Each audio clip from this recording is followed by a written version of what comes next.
Mesdames, Messieurs, bonjour. Bienvenue à l'émission Parole vivante en compagnie de Roland Grimard, Jeff Lorrain et moi-même, Régent Joly. On aborde le sujet, le grand thème de la foi. La foi, on a vu que tout le monde a la foi, un degré de la foi du moins. Mais qu'est-ce que nous en faisons? Où est-ce que nous la plaçons cette foi? Et aujourd'hui, le grand thème, c'est toujours la foi, mais le sous-thème, c'est la foi qui sauve.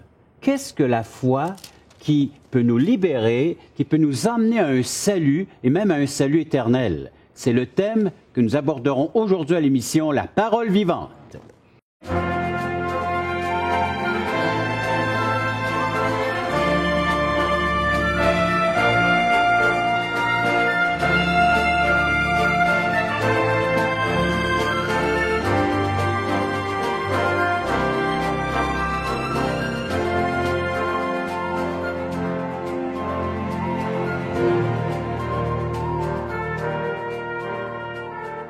La parole de Dieu nous dit dans Hébreux chapitre 11, « La foi est une ferme assurance des choses qu'on espère, une démonstration de celles qu'on ne voit pas.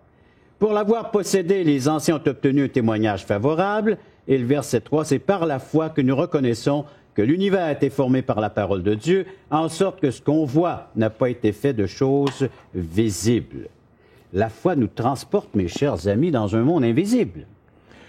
Oui, ou elle nous donne de comprendre ou de vivre en fonction de réalités qui nous échappent aujourd'hui.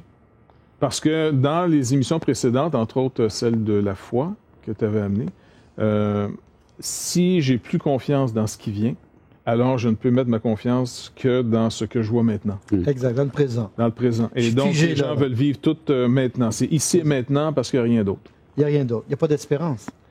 Et nous avons un Dieu d'espérance. Si le ciel n'existe pas, s'il n'y a pas un monde qui est invisible, s'il n'y a pas Dieu lui-même qui a créé ce monde, hein, nos mondes, à ce moment-là, je suis seul encore dans ce monde. Et pourquoi la foi? Envers qui? Envers quoi? Est-ce qu'il y a une foi qui sauve? C'est encore plus difficile si les gens... Sauver de quoi? Oui, et si les gens ont été déçus des institutions, de la religion et des porteurs du message, alors comment est-ce que c'est encore plus difficile d'aborder un sujet auquel on ne voit pas ou c'est difficile à percevoir des choses invisibles, puis dire « Croyez en cela, mes chers amis ». Mais je vais vous poser une question, moi. Vous êtes devant quelqu'un, vous lui parlez d'éternité, ça ne l'intéresse pas? Je ne sais pas. Si vous lui parlez d'une relation particulière avec un Dieu invisible, ça ne l'intéresse pas. Et vous lui parlez du salut, c'est quoi le salut? C'est quoi un salut? Sauver de quoi? Et pourquoi? C'est ça la question fondamentale. C'est celle d'aujourd'hui. Mais si je suis dans une position où je dis, mais j'ai besoin de sauver, là, je peux lever les yeux, je peux chercher. Mais si je n'ai même pas ce sentiment, cette pensée-là du salut, ça n'existe pas dans mon horizon. Dans le radar, là, c'est pas là. C'est pas une question qui est même dans mon esprit. Parce que les gens autour de moi, les penseurs, les scientifiques, tout le monde autour de moi me disent, ça n'existe pas. Donc, pose-toi pas une question qui n'existe pas. Mais si nous, on part, parce que notre foi, où le Seigneur, finalement, nous a réconciliés à lui par Jésus-Christ. Hein? Oui. OK, donc on part, finalement, de ce qu'on a été rattaché au Seigneur, et notre foi est nourrie de sa parole. Oui. Maintenant, quelqu'un, comme tu viens de dire, on l'aborde, ce monsieur-là. D'abord, il dit qu'il croit en rien, il n'est pas sûr, c'est ça? Oui. Et on ne devrait pas se poser des questions, je ne crois pas que je suis perdu. Maintenant, si j'y crois à ce qu'il vient de me dire, il vient de m'amener dans son bateau, mais moi, j'y crois pas à ce qu'il me dit. Oui, puis je vais te dire plus que ça, Jeff. Je vais te compliquer un peu la chose. Pour lui, à sa tête, il a créé un Dieu qui est bon, qui est amour. Ouais. Fait que tout le monde va être sauvé. L'idée d'en faire, de sauver de quoi, pourquoi. Non, si c'est un Dieu si parce que je l'ai rejeté, il m'envoie en enfer pour l'éternité, je veux rien savoir de ça, de cette pensée-là. Mais ça, si, encore une fois, j'ai un combat ici dans ma vie à savoir à qui je fais confiance. Je fais confiance, OK? Ouais. Maintenant, si je pourrais aider quelqu'un à l'amener à Jésus-Christ, moi mon but premier, c'est d'amener une personne à Jésus-Christ, et Jésus-Christ qui a été crucifié et qui est ressuscité. Donc, il va parler pour lui-même. Je suis pas en train d'essayer de le convaincre, finalement, de ma philosophie est meilleure que la sienne, que ma religion est meilleure que pas de religion, ou peu importe. Je veux pas embarquer sur ce terrain-là parce qu'il est faux. Exact. C'est le piège, là. Non, je me fie aux Écritures. C'est du sable mouvant. C'est ça. Les Écritures me disent que le Seigneur a mis la pensée de l'éternité dans le cœur des hommes, hein, et dans l'Ecclésiaste chapitre 3. Donc, il ne sait pas d'où ça vient, il ne sait pas où ça mène, mais les êtres humains ont quelque chose en commun. Ils sont capables de concevoir un après cette vie. Ils sont capables de même planifier un futur. L'animal ne planifie pas un futur. Non. À la limite, il ne gère même pas un passé. Je veux dire, il vit vraiment dans le présent. Tandis que l'être humain, il rentre dans une dimension où il gère un passé et il planifie un futur qui n'existe pas en passant encore. OK? Donc, ça, c'est la pensée de l'éternité. Non seulement il peut planifier son demain et après-demain, mais il se pose aussi la question, mais attends, quand il n'y aura plus de demain, c'est quoi après mon dernier demain? Tu nous as parlé dans une autre émission, tu as été dans un salon funéraire. C'est le terminus. C'est le chemin de toute la terre. Moi, dernièrement, j'y étais pour l'enterrement du père d'un de mes amis. Et je regardais tout le monde. Le monsieur était dans sa tombe. Et puis, je me disais, hey, c'est incroyable, on va tous finir là. Exact. OK? Et tout le monde qui était assis là, les châteaux qu'on s'est bâtis dans nos foi, nos croyances, nos pas croyances, peu importe, là, on est tous devant la réalité où c'est qu'il est ce monsieur maintenant. Est-ce que c'est simplement, il est éteint, il n'y a plus rien, c'est fini, ou il y a quelque chose? Mais à cause que la parole de Dieu me dit qu'il a pensé l'éternité, tout le monde fatigue. Et il y a cette espérance-là, dite ou non dite, elle est là. J'espère qu'il y a quelque chose. Bien, nous nous sommes peut-être tous posé la question, du moins moi, je me la suis posée très jeune, étant dans un contexte familial où il y avait la souffrance, la douleur, la maladie. Et moi, ma vie s'était résumée en 3 mots. Si je viens au monde pour souffrir et puis être malade et la mort, et tout s'arrête là, bien, pourquoi continuer? Pourquoi vivre? Pourquoi faire le reste du bout de chemin? J'avais à peine 12, 13 ans quand je me suis posé la question. Là, aujourd'hui, j'ai plus que le double et le triple. Mais Dieu merci qu'il se soit révélé à moi. Et c'est en lisant les Saintes Écritures et c'est en m'attachant à l'enseignement de Jésus-Christ qu'il a ouvert le rideau puis il a dit, il y a plus que cela, mon ami. Et la raison, c'est que finalement, encore une fois, quand quelqu'un me dit, moi, je pense pas qu'il y a de mal ou de bien, ainsi de suite, encore c'est faux. Ou j'adhère à sa croyance, parce que je pense que c'est vrai qu'il y croit, mais c'est pas vrai qu'il y croit. Je suis sûr qu'il y croit pas. Non, c'est son image de lui. Ouais. C'est l'image de lui. L'éternité a été inscrite dans le cœur de tous les hommes. 2, la loi est écrite dans le cœur de tous les hommes. Et la création elle-même nous parle. Exactement. Et on sait ce qui est bien, ce qui est mal. Et souvent, tu peux dire aux gens, écoute, au moins. Tu ramènes la personne en disant, si tu as un sens moral, il vient de quelque chose, il vient d'un organe dans ton cerveau qui fait de la morale. Tu vas voir? Bon, mais si tu arrives à lire les lois de la nature, c'est qu'on a cette capacité de figurer le juste et l'injuste. Et ça, c'est là que tout se passe dans le jugement. Et c'est là qu'on va inviter nos téléspectateurs à donner suite à nos propos. On voudrait bien avoir, nous, des échos de tout ce qui se passe présentement sur le plateau. Oui, tout à fait. Vous pouvez le faire, des commentaires, des questions, des réactions. Vos propres questionnements, peut-être, au sujet de la vie, de l'existence et qu'y a-t-il après la mort, vous le faites en composant le numéro de téléphone suivant, un service gratuit, 1-877-537-7647, ou visitez notre site espoir.ca ou toutchrétien.com, notre plus récent site avec lequel vous allez pouvoir correspondre avec nous et recevoir la littérature tout à fait gratuitement. Et on va revenir après la pause avec la question que vous nous avez posée. Quand on nous dit que le Dieu chrétien, le Dieu de la Bible, c'est un Dieu culpabilisant. Dominant, culpabilisant, je suis entièrement d'accord.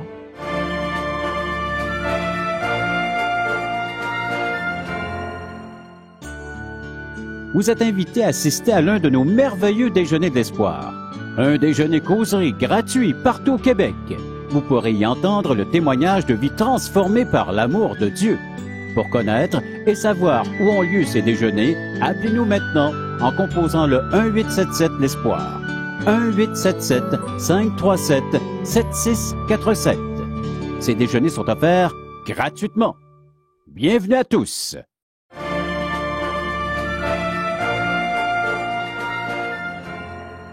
La foi qui sauve, mais mes chers amis, sauver de quoi? Bonne question. Sauver de quoi? Jeff, veux-tu te lancer, puis moi je vais te suivre après. Tu vas te poigner? Oui, je vais te poigner. Je vais te sauver. Sauver de ce sens moral qui tourmente tout le monde.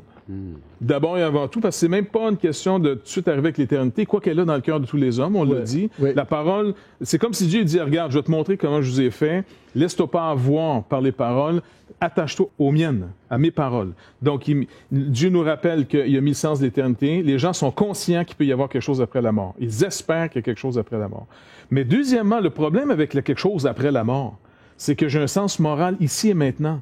Et ce sens moral qui est ici et maintenant, je ne suis pas toujours à la hauteur de ce que je sais moi-même juste. Ce n'est pas une question de société, l'éducation, valeurs judéo-chrétiennes.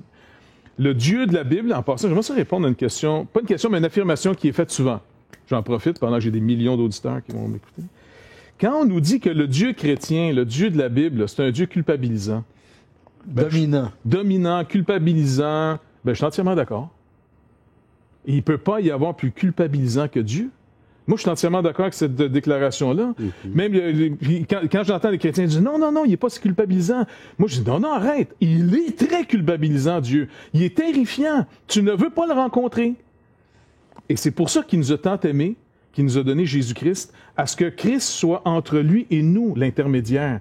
Et Dieu, qui a mis ce sens moral en nous, est en train d'exiger, j'ai créé un être humain, je veux un être humain. Donne-moi pas un cheval à la place d'un être humain, tu comprends? Je veux un être humain, j'ai créé un être humain, donne-moi un être humain. Et c'est ce sens moral qui me dit, mais comment ça se fait que j'arrive pas à être à la hauteur de ce que je crois que je suis?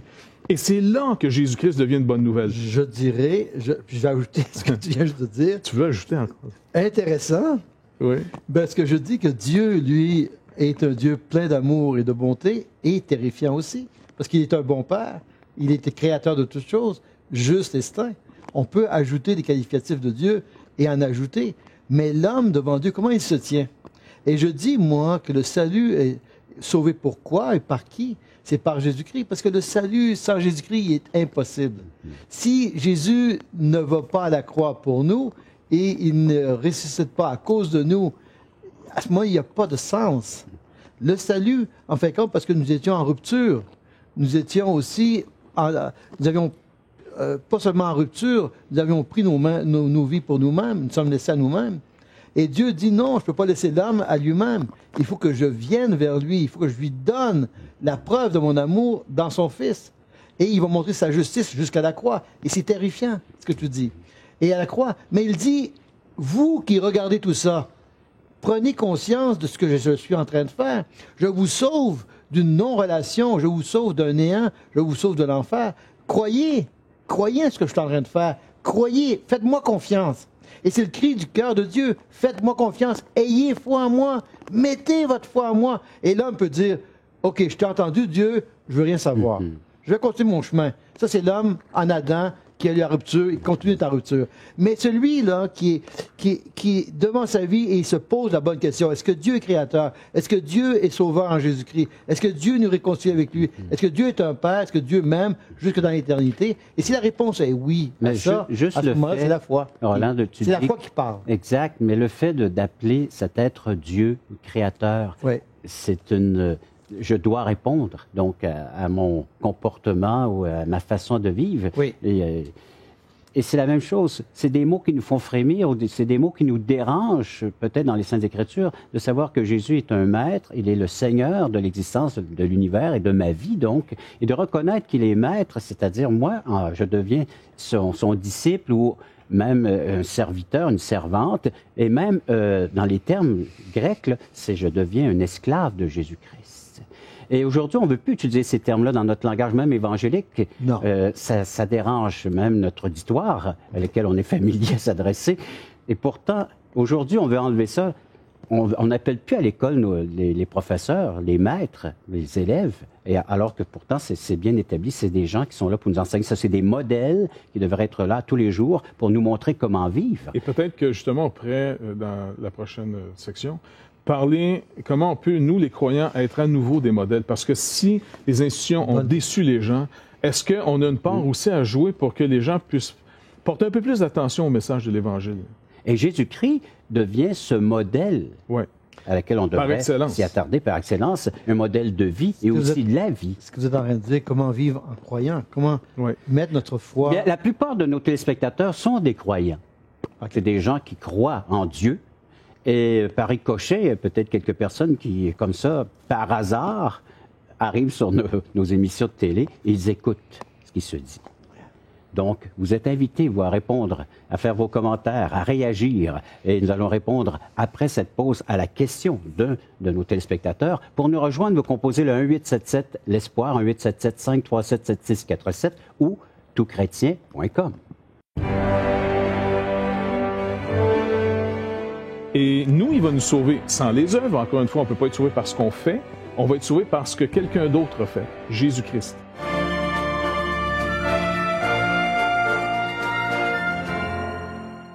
Nous vous invitons à nous contacter pour recevoir gratuitement de la littérature. Vous recevrez le Nouveau Testament, une portion des Écritures relatant la vie de Jésus, ainsi que l'Évangile de Jean qui parle de comment connaître Jésus et sa merveilleuse promesse. Un tract, Aujourd'hui l'espoir, c'est Jésus seul. Et finalement, un livre de relations d'aide sur la Bible de June Hunt, qui nous parle que la Bible est la source suprême de la révélation du sens de la vie. Alors n'hésitez pas à appeler, c'est gratuit.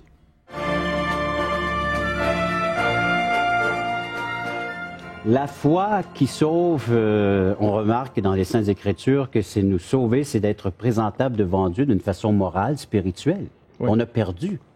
Et on ne peut pas le rebâtir, même si on essaye par les commandements de Dieu qu'il nous a donnés, qui commandement au Sinaï ou simplement la loi écrite dans nos cœurs, cette loi qu'on sait juste, elle demeure néanmoins inatteignable.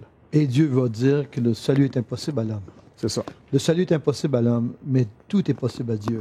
Et il a accompli l'impossible en son Fils, Jésus-Christ. Donc, notre modèle de foi par excellence, comme on l'a dit à plusieurs reprises, on va le répéter sans arrêt. Le point de départ de la foi, c'est Dieu et Jésus-Christ, son Fils unique, qui s'est fait homme et qui a vécu une vie parfaite devant son Père. Et non seulement il l'a vécu parfaitement devant Dieu, son Père, mais il nous a montré que même le meilleur de l'époque, le meilleur religieux de l'époque, c'était par lui que Jésus a introduit cette notion « tu dois naître de nouveau ». C'était un Nicodème, oui. Exactement, un théologien. Grand prêtre juif. Oui. Et puis très bien, un homme là, que tu regardes dans ses qualités, un homme incroyable, doux, bon, gentil, tout pour lui. Mais c'est par lui... Un modèle de son époque. Exactement, oui. C'est par lui que la notion de la nouvelle naissance commence. Fait que s'il lui doit naître de nouveau, ben, tout le monde doit naître de nouveau. Maintenant, Jésus-Christ a rendu manifeste ce qu'il croyait par ses œuvres. Et nous, il va nous sauver sans les œuvres. Encore une fois, on ne peut pas être sauvé par ce qu'on fait. On va être sauvé par ce que quelqu'un d'autre a fait, Jésus-Christ. C'est pour ça qu'on vient à lui, qu'on encourage les gens à aller au Seigneur Jésus-Christ lui-même. Hein? Je veux dire, au-delà des institutions, au-delà des gens qui annoncent l'Évangile, d'aller directement au Seigneur Jésus-Christ. Maintenant, nous, les croyants, est-ce qu'on peut rendre plus crédible? Est-ce qu'on peut aider les gens à penser que ça a un petit peu de sens ce qu'on vit? Je dirais, ta question qui est extrêmement importante, c'est comment un croyant manifeste à son tour. Parce que Jésus a manifesté justement la gloire de Dieu. Comment nous manifestons la gloire de Jésus dans nos vies?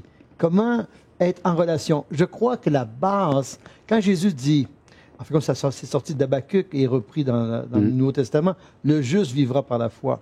Ce qu'on est en train de dire, c'est que indépendamment de toute circonstance, tout événement, toute parole, il reste une chose, que le juste tient toujours devant Dieu par la foi seule. C'est-à-dire, je mets ma confiance, pas seulement en apparence, pas seulement en parole ou en qu'est-ce que je vais faire ou ne pas faire. On n'est pas dans le faire, on est dans la relation. Et la relation, est-ce que j'ai confiance en Dieu? Est-ce que Dieu pour moi existe? Est-ce que Jésus-Christ est mort à la croix pour moi? Est-ce qu'il est ressuscité pour moi? Est-ce qu'il vit pour moi? Est-ce qu'un jour je serai dans l'éternité pour moi? Est-ce que j'ai confiance à la parole de Dieu? Ce qu'il a dit. À ce moment-là, c'est fondamental. Et à ce moment-là, la vie peut se travailler de différentes façons. Mais si je pars avec l'idée... Parce que Dieu a fait rire. Oui. Vas-y, Jean.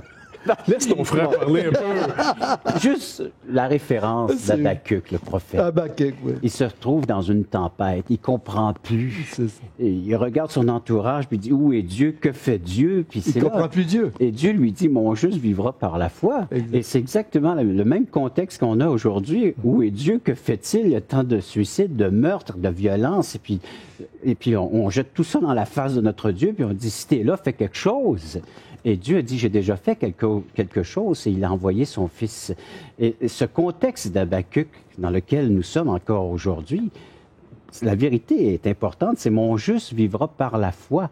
Et que de fois Jésus a emmené ses disciples dans des tempêtes, afin que de leur démontrer que leur foi, eh bien, elle devait grandir à travers ces épreuves, à travers ces difficultés-là de la vie, puis dire, écoute, gens de peu de foi ou de petite foi, là, augmentons cette foi, puis je vais vous emmener dans des situations dans lesquelles votre foi va devoir augmenter, c'est-à-dire centrer là où elle devrait être, Et puis la sur question, moi. Parce que Jésus, il dit, là, vous essayez de mener la barque par vous-même, mais je vais devenir celui à laquelle vous allez devoir faire confiance. Je vais mener votre barque. OK, justement. Je pense que c'est là que le point le plus fort. Oui. Est-ce que finalement les épreuves sont là pour me donner, entre guillemets, une foi sur Dieu plus forte, ou est-ce que dans l'épreuve, je découvre comment Dieu est digne de confiance? Diriger ma foi. Oui, c'est ça. Donc, je pense que c'est dans ce sens-là que le croyant peut devenir à nouveau un modèle de foi. Exact. Parce que les gens veulent dire, c'est beau ce que tu me dis, là, mais y a-tu quelqu'un qui le vit pour vrai? Mais une des difficultés qu'on a, Jeff, aussi, même au sein de nos églises, même avec nos croyants, avec les gens qui nous entourent, dans le privé, ils nous disent comment la foi est devenue difficile dans ce monde. Et même s'ils veulent croire, mais c'est que la réalité à l'intérieur, leurs sentiments. Et là, j'aimerais ça que tu puisses dire, est-ce que la foi est un sentiment ou la foi est une... Ça, on va répondre à cette connaissance? question-là en revenant. Ah oui? Oui, raison, merci Roland d'avoir déjà mis la table pour répondre à cette autre question. La foi, est-ce un sentiment ou un geste concret? On va regarder ça ensemble. Pour l'instant, bien, vous nous rejoignez en composant le 877 l'Espoir, un 877-537-7647 ou à touchrétien.com et on répond. Après le retour de cette pause. Ça. Oui. Aussi, allouer un temps à la question d'une de nos téléspectatrices, nos téléspectateurs. Pourquoi Jésus-Christ? Pourquoi placer notre foi en Jésus-Christ seul? La foi en Dieu, en Jésus-Christ, comme étant le seul chemin, et correspondant, cette mesure de faire confiance, à la mesure que j'ai plus confiance dans mon ancienne manière de penser que je vais m'en sortir. Exact.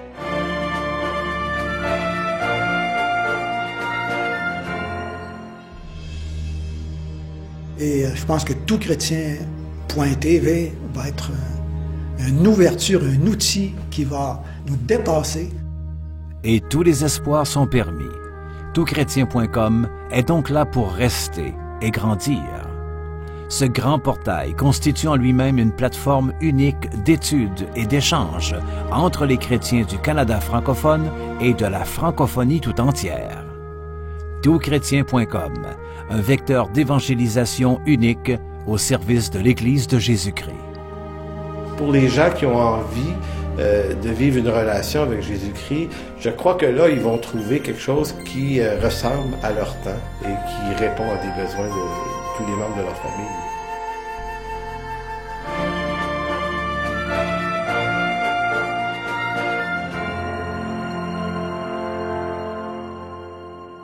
Pourquoi placer notre foi en Jésus-Christ seul? Et ça nous rejoint beaucoup parce que notre ministère, nos ministères d'aujourd'hui, l'Espoir, c'est notre devise, c'est notre bannière, c'est la vérité sur laquelle on est basé, ce soit les émissions de radio, télé, la littérature qu'on offre, c'est Jésus-Christ seul.